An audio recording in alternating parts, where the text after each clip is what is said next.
463장 신자 되기 원합니다.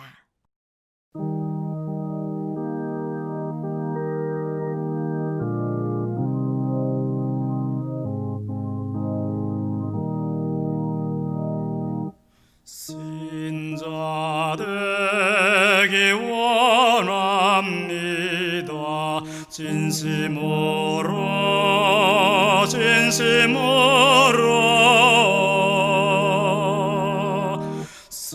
신자 되기 원합니다.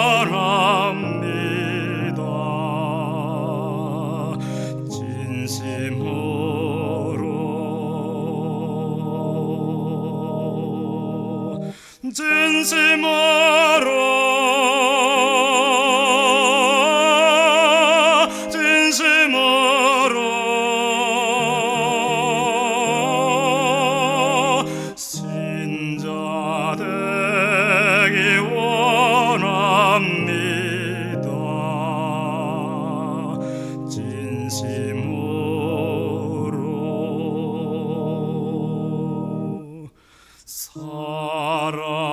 사랑하기 원합니다. 진심으로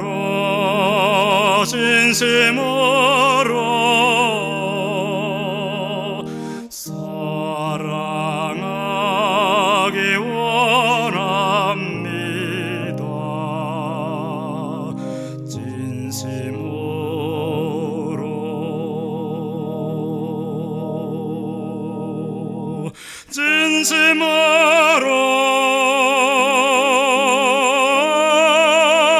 진심으로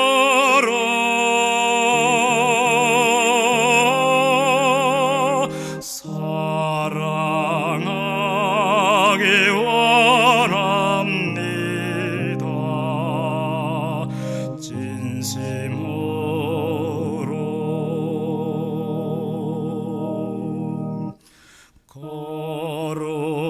거룩하기 원합니다.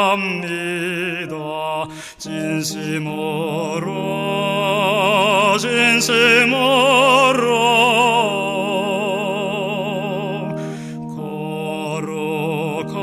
거룩하기 원합니다.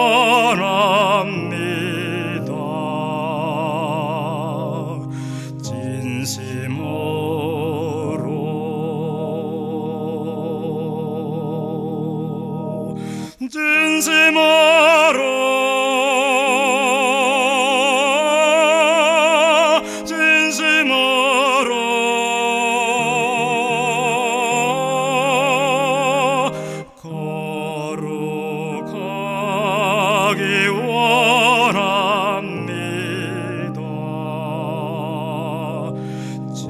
진심으로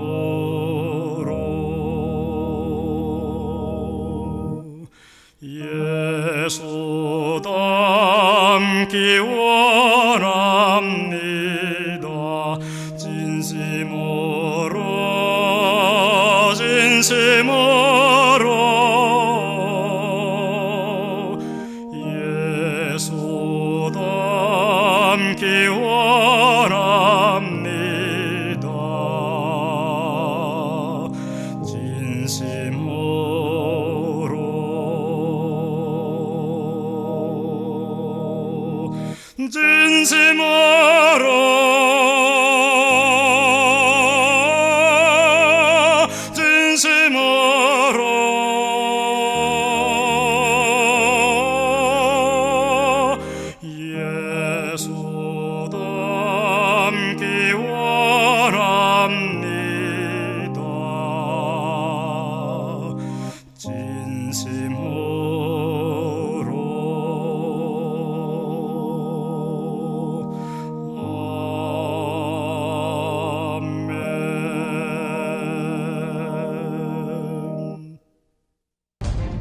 10사람이 기브아에 와서 사울에게 말하여 이르되 다윗이 광야 하길라산에 숨지 아니하였나이까? 사울이 일어나 십광야에서 다윗을 찾으려고 이스라엘에서 택한 사람 3,000명과 함께 십광야로 내려가서 사울이 광야 앞 하길라산 길가에 진친이라. 다윗이 광야에 있더니 사울이 자기를 따라 광야로 들어옴을 알고, 이에 다윗이 정탐꾼을 보내어 사울이 과연 이른 줄 알고 다윗이 일어나 사울이 진친 곳에 이르러 사울과 넬의 아들 군사령관 아브넬이 머무는 곳을 본즉 사울이 진영 가운데에 누웠고 백성은 그를 둘러 진쳤더라. 이에 다윗이 햇사람 아히멜렉과 스루야의 아들 요압의 아우 아비새에게 물어 이르되, 누가 나와 더불어 진영에 내려가서 사울에게 이르겠느냐? 아비새가 이르되, 내가 함께 가겠나이다. 다윗과 아비새가 밤에 그 백성에게 나아가 본즉 사울이 진영 가운데 누워 자고 창은 머리곁 땅에 꽂혀 있고 아브넬과 백성들은 그를 둘러 누웠는지라. 아비새가 다윗에게 이르되, 하나님이 오늘 당신의 원수를 당신의 손에 넘기셨나이다. 그러므로 청하오니 내가 창으로 그를 찔러서 단번에 땅에 꽂게 하소서. 내가 그를 두 번 찌를 것이 없으리이다. 죽이지 말라. 누구든지 손을 들어 여호와의 기름 부음 받은 자를 치면 죄가 없겠느냐? 여호와께서 살아계심을 두고 맹세하노니 여호와께서 그를 치시리니 혹은 죽을 날이 이르거나 또는 전장에 나가서 망하리라. 내가 손을 들어 여호와의 기름 부음 받은 자를 치는 것을 여호와께서 금하시나니 너는 그의 머리 곁에 있는 창과 물병만 가지고 가자. 다윗이 사울의 머리 곁에서 창과 물병을 가지고 떠나가되 아무도 보거나 눈치채지 못하고 깨어있는 사람도 없었으니 이는 여호와께서 그들을 깊이 잠들게 하셨으므로 그들이 다 잠들어 있었기 때문이었더라. 이에 다윗이 건너편으로 가서 멀리 산 꼭대기에 서니 거리가 멀더라. 다윗이 백성과 넬의 아들 아브넬을 대하여 외쳐 이르되, 아브넬아, 너는 대답하지 아니하느냐? 왕을 부르는 너는 누구냐? 내가 용사가 아니냐? 이스라엘 가운데 너 같은 자가 누구냐? 그러한데 내가 어찌하여 내 주 왕을 보호하지 아니하느냐? 백성 가운데 한 사람이 내 주 왕을 죽이려고 들어갔었느니라. 내가 행한 이 일이 옳지 못하도다. 여호와께서 살아계심을 두고 맹세하노니 여호와의 기름 부음 받은 너희 주를 보호하지 아니하였으니 너희는 마땅히 죽을 자이니라. 이제 왕의 창과 왕의 머리 곁에 있던 물병이 어디 있나 보라. 사울이 다윗의 음성을 알아듣고 이르되, 내 아들 다윗아, 이것이 내 음성이냐? 내 주 왕이여, 내 음성이니이다. 내 주는 어찌하여 주의 종을 쫓으시나이까? 내가 무엇을 하였으며 내 손에 무슨 악이 있나이까? 원하건대 내 주 왕은 이제 종의 말을 들으소서. 만일 왕을 충동시켜 나를 해하려는 이가 여호와시면 여호와께서는 제물을 받으시기를 원하나이다마는 만일 사람들이면 그들이 여호와 앞에 저주를 받으리니 이는 그들이 이르기를 너는 가서 다른 신들을 섬기려 하고 오늘 나를 쫓아내어 여호와의 기업에 참여하지 못하게 함이니이다. 그런즉 청하건대 여호와 앞에서 먼 이곳에서 이제 나의 피가 땅에 흐르지 말게 하옵소서. 이는 산에서 메추라기를 사냥하는 자와 같이 이스라엘 왕이 한 벼룩을 수색하러 나오셨음이니이다. 사울이 이르되, 내가 범죄하였도다. 내 아들 다윗아, 돌아오라. 내가 오늘 내 생명을 귀하게 여겼은즉 내가 다시는 너를 해하려 하지 아니하리라. 내가 어리석은 일을 하였으니 대단히 잘못되었도다. 왕은 창을 보소서. 한 소년을 보내어 가져가게 하소서. 여호와께서 사람에게 그의 공의와 신실을 따라 갚으시리니 이는 여호와께서 오늘 왕을 내 손에 넘기셨으되 나는 손을 들어 여호와의 기름 부음을 받은 자 치기를 원하지 아니하였음이니이다. 오늘 왕의 생명을 내가 중히 여긴 것 같이 내 생명을 여호와께서 중히 여기셔서 모든 환난에서 나를 구하여 내시기를 바라나이다. 내 아들 다윗아, 내게 복이 있을지로다. 내가 큰 일을 행하겠고 반드시 승리를 얻으리라. 다윗은 자기 길로 가고 사울은 자기 곳으로 돌아가니라. 자, 오늘 본문은 사무엘상 26장 말씀입니다.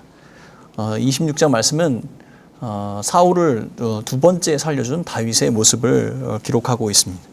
우리는 24장에서 이미 사울을 살려준 다윗의 모습을 살펴보았습니다. 24장과 26장은 매우 비슷한 구조와 내용을 담고 있습니다. 26장을 살펴보면 먼저 10사람들이 사울에게 다윗이 광야 앞 하길라 산에 숨어 있다는 사실을 알려줍니다. 이 사실을 알게 된 사울은 3,000명의 군사를 이끌고 다윗을 찾아 십광야로 내려가게 되는 것이죠. 다윗도 이 사실을 알게 되었습니다. 그리고 다윗은 친히 사울의 진 가까이 가서 그들의 진영을 살피게 되었습니다. 자, 7절 말씀입니다. 다윗과 아비새가 밤에 그 백성에게 나아가 본즉 사울이 진영 가운데에 누워 자고 창은 머리 곁 땅에 꽂혀 있고 아브넬과 백성들은 그를 둘러 누웠는지라. 다윗과 아비새가 밤중에 사울의 진영에 들어가서 살펴보니까 사울이 가운데 누웠고 그 머리맡에 창이 꼽혀 있으며 그의 부하들 백성들은 그의 주변으로 이렇게 누워 있는 모습을 발견하게 됩니다. 다윗과 아비새가 이 사울의 진영의 한복판까지 들어가고 사울이 자려고 누워 있는 그 머리맡까지 가게 되었습니다. 그럼에도 모두 잠들어 있어서 들키지 않았던 것이죠. 다윗과 함께했던 아비새가 다윗에게 요청을 합니다.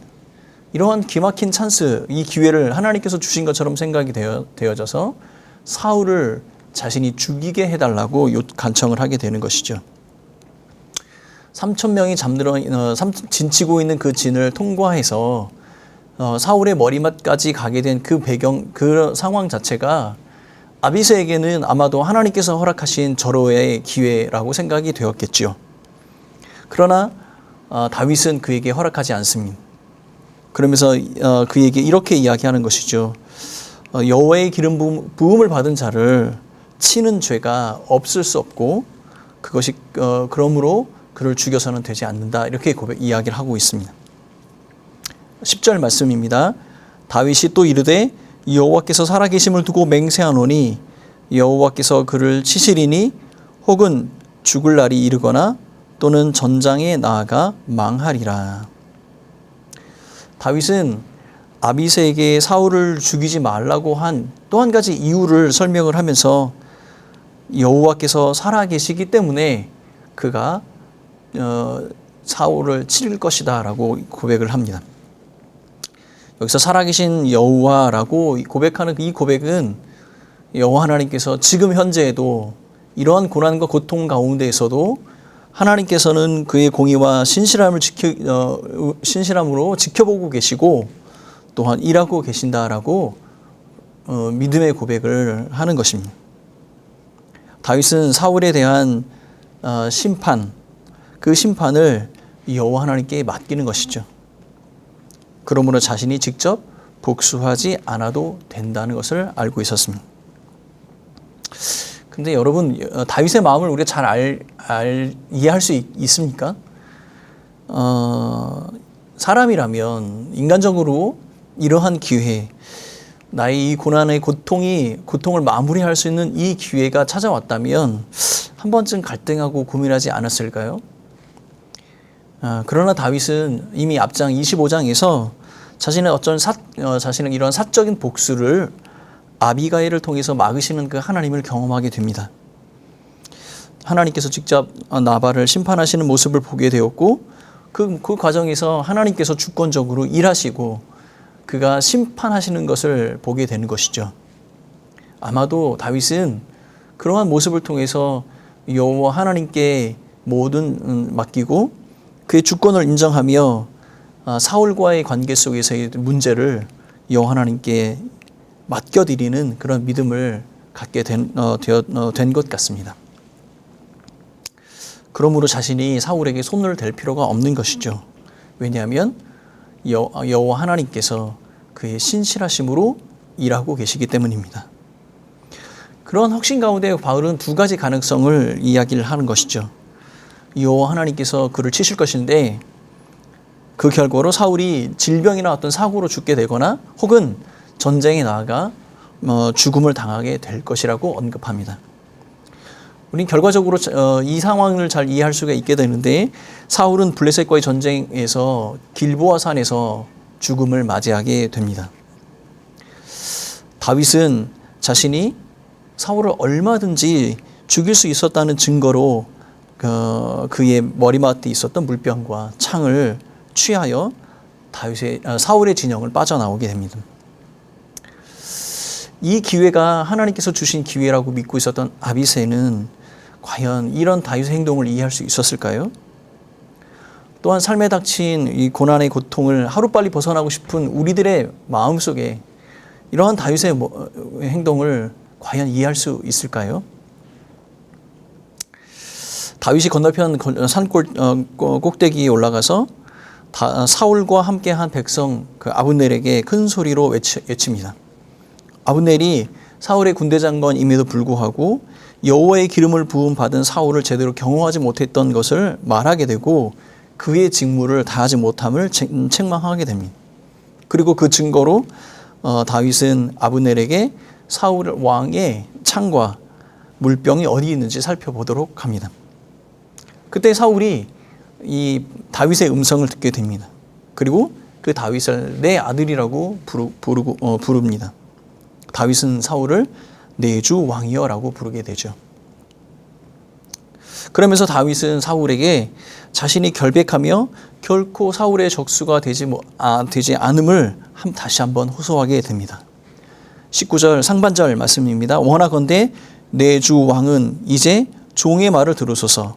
만일 왕을 충동시켜 나를 해하려 하는 이가 여호와시면 여호와께서는 제물을 받으시기를 원하나이다마는 만일 사람들이면 그들이 여호와 앞에 저주를 받으리니. 그가 사울이 자신을 쫓는 이유가 있다면 그 이유의 가능성 두 가지를 설명을 하고 있는데, 만약 여호와가 사울을 통하여 나를 다윗을 쫓게 하셨다면 자신이 기꺼이 제물이 되겠다라고 고백을 합니다. 그리고 만약 사람들의 모함이나 잘못된 충고로 사울이 나를 쫓고 있다면 그 사람들이 여호와의 저주를 받게 될 것이다라고 고백을 하고 있는 것이죠. 이러한 경고를 통해서 자신의 결백을 간접적으로 주장을 하고 있는 것입니다. 다윗의 이러한 외침은 어떠한 고난의 고통 가운데서도 하나님의 주권을 인정하는 그의 흔들리지 않는 신실함을 드러내는 것입니다. 반면에 사울에게는 이 모든 일 가운데 하나님의 주권과 인도하심을 기억하도록 하게 하는 것이죠. 이 외침에 대해서 사울이 반응을 합니다. 그는 일시적으로 자신의 죄를 뉘우치고 다윗에게 돌아오라고 말합니다. 다윗은 사울에게 사람을 보내어 이 창을 가져가도록 이야기를 하고 이어서 여호와에 대한 자신의 신실한 믿음의 고백을 하게 됩니다. 23절 말씀입니다. 여호와께서 사람에게 그의 공의와 신실함을 따라 갚으시리라. 24절 말씀입니다. 오늘 왕의 생명을 내가 중히 여긴 것 같이 내 생명을 여호와께서 중히 여기셔서 모든 환난에서 나를 구하여 내시기를 바라나이다.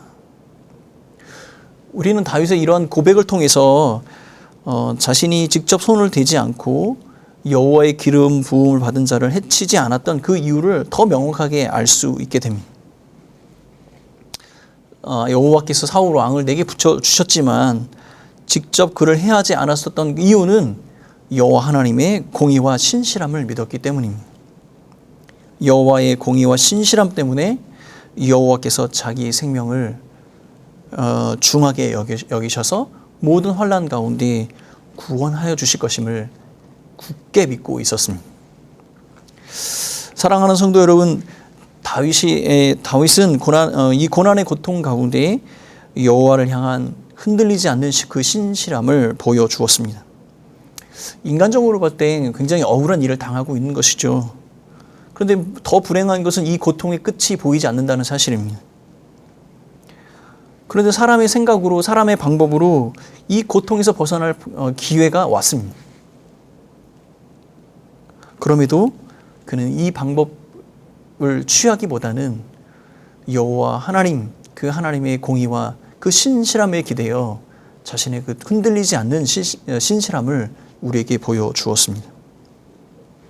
그가 그렇게 할 수 있었던 이유는 그가 가지고 있었던 가치와 생각, 그를 이러한 고통과 어려움 가운데 몰아갔던 그 환경과 조건이 아니라 더 크고 견고하고 완벽한 여호와 하나님의 공의와 그 신실함을 믿었기 때문입니다.